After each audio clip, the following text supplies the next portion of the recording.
Justice Velasco. Counsel, please have your drink first. Thank you, Your I Honor. would like to seek some clarifications on the law, Counsel. What are the departments under the executive branch that are involved or have certain duties or functions under the law? I think, Your Honor, the statute refers specifically to the DOH as the central agency involved in the implementation of the statute. I would assume, Your Honor, that the FDA is also involved. The PhilHealth is already involved.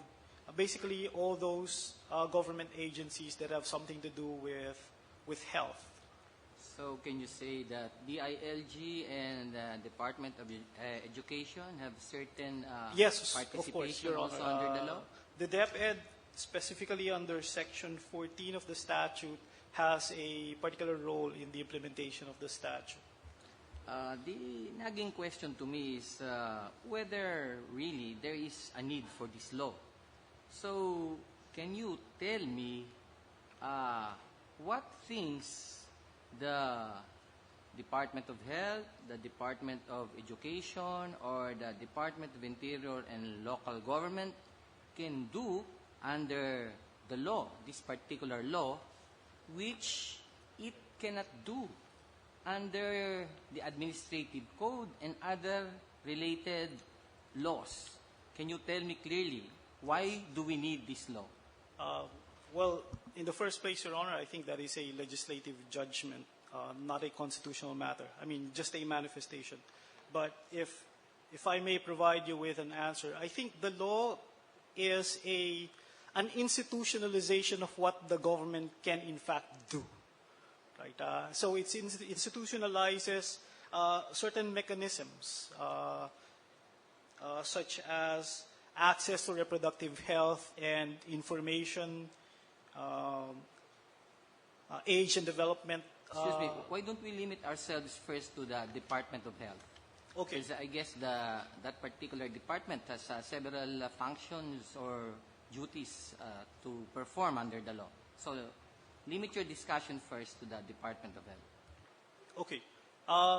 Because the statute makes the Department of Health, I think, the central agency for the implementation of the statute, basically what the government is doing here is focusing some of its resources, right, towards complying with certain social concern, reproductive health and information. There was a political judgment on the part of the legislature that information is a social concern. Access to reproductive health devices is a concern.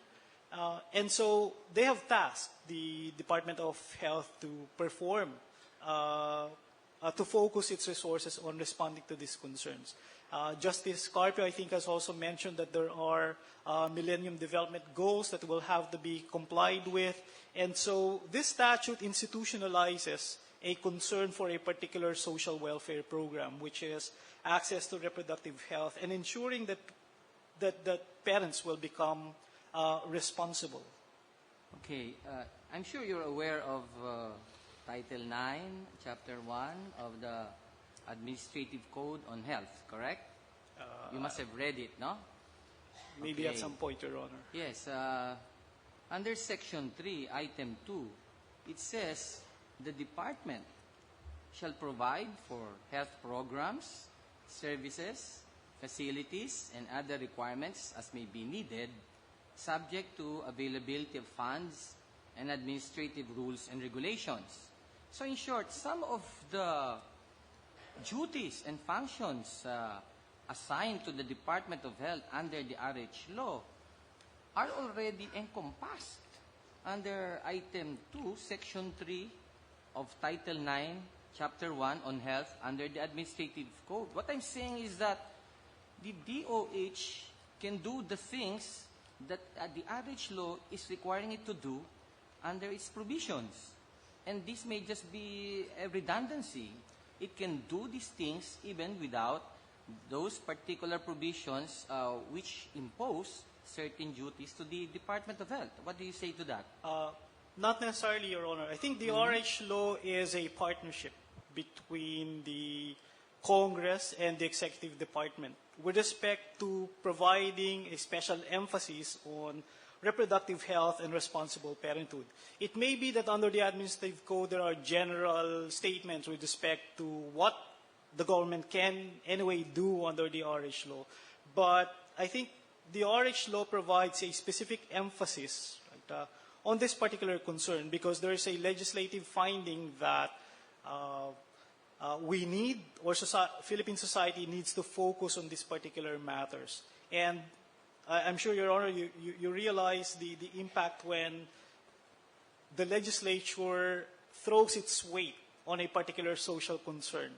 The legislature has control over the budget, and therefore the RH law institutionalizes, I think, the triggering of the budget system for purposes of maintaining society support for reproductive health and responsible parenthood.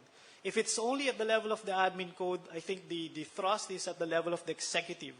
And executive departments may have different presidents with different concerns, with different political calculations to make.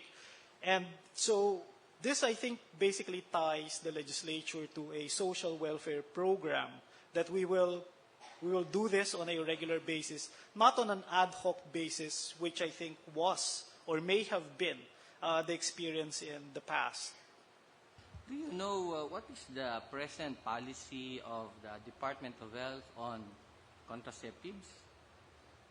I wouldn't know, Your Honor. You don't know of the existing policy or program or projects of the DOH on contraceptives at present, even without the application or implementation of this law? As a constitutional matter, Your Honor, I can provide you with an answer. As a constitutional matter, I would say the Department of Health can provide contraceptives on the ground that RA 4729 already exists. Meaning what? That contraceptives are legally available and may be accessed. And that debate over access to contraceptives is long over. That ended in 1966 when that law was passed.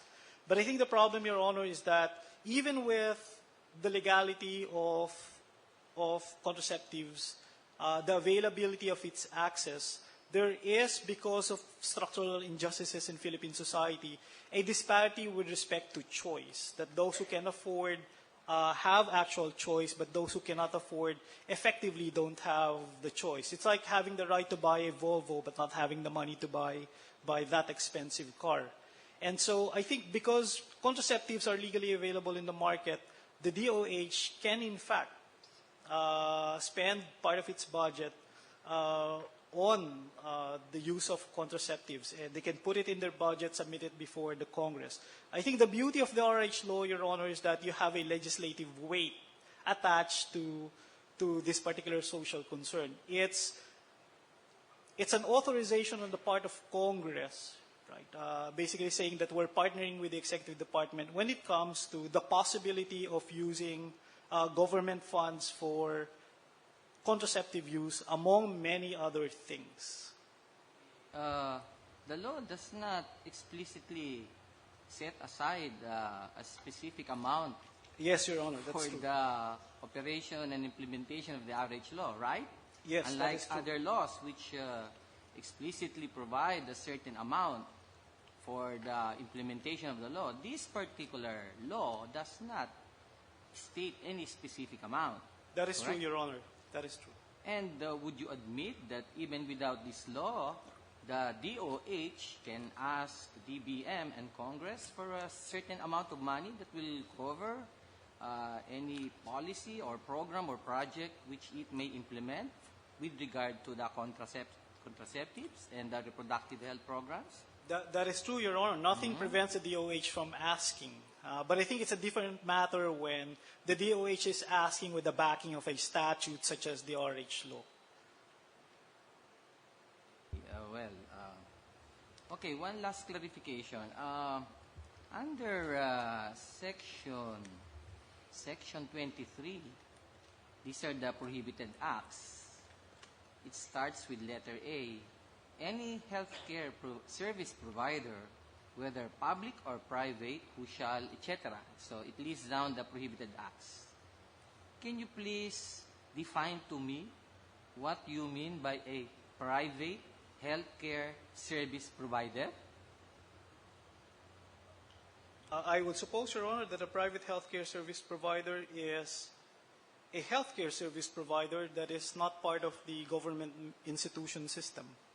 Good definition. But what do you mean by healthcare service provider in the first place? Healthcare service provider, Your Honor, I think is defined under the statute. Letter N. Letter N of Section 4. But it speaks Yes. of a public healthcare service provider. Yes, Your Honor. How about the private healthcare service provider? Since it By- is provided under the law that private healthcare service provider will be charged for commission of the prohibited act. So what explicitly does it mean under the law? I suppose, Your Honor, by elimination, anyone who doesn't fall under the definition of a public healthcare service provider, if that institution or person provides healthcare service, would fall under a private healthcare service provider. Don't you think that's big, and that will be reason for private medical practitioners to raise some complaints about the vagueness in the law? I think, Your Honor, the fact that they are not defined under the law or that they are defined by implication or elimination is not a ground for questioning the constitutionality of that law. Okay. Private healthcare service providers, I don't think have a constitutional right to be mentioned in the RH law. So if you're a legal practitioner and a certain law that requires free legal aid and says you don't provide this legal aid service and you're liable, you won't even complain and Your raise Honor, a question on yes. the implications of this, what seemingly appears to be a vague provision of law? No, Your Honor. won't. The RH law doesn't compel them to provide free legal advice. It gives them an option to provide free The legal RH law. I'm not saying the Okay, sorry. practitioner. Okay. It is with respect to this private healthcare service provider that I'm worried about.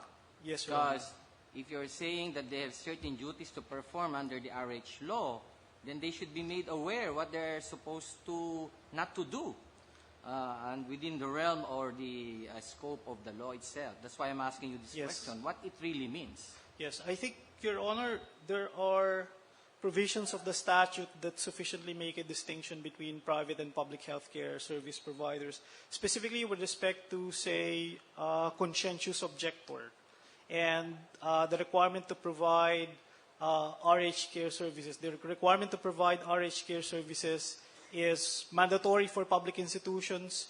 It's not mandatory for private institutions, but only to paying clients. I think that is what the statute provides. With respect to providing information, a public healthcare service provider will have to provide that information because that is his or her public duty.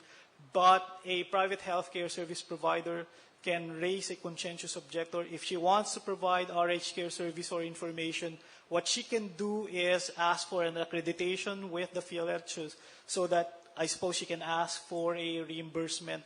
I think they are sufficiently mentioned in the statute, Your Honor. One last point. Will you please tell us why a public healthcare service provider will be meted penal sanctions in case they commit any of the prohibited acts? Or putting it another way, is this provision necessary if it involves the public healthcare service provider? Because we have sufficient laws on the reliction of duty, nonfeasance, malfeasance, misfeasance, and don't you think that these penal sanctions or penal provisions are taken care of by other existing laws and that we don't need this? And furthermore, don't we have a presumption of regularity in the performance of the functions of the duties of a public official or employee? Based on those two things, can you tell us Yes. what's the reason why we still have these provisions on the prohibited acts and the sanctions to be imposed on these acts?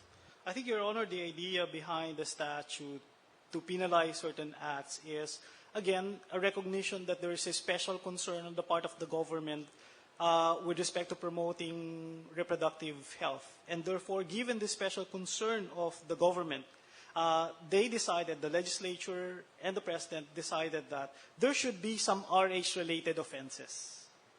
And whether or not it's redundant, I don't think it's a constitutional matter, Your Honor.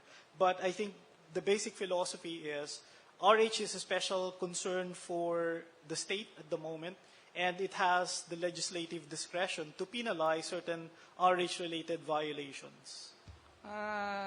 Suppose a particular act on the part of a public healthcare service provider involves refusal to perform the duties or whatever procedures they're required to undertake under the law.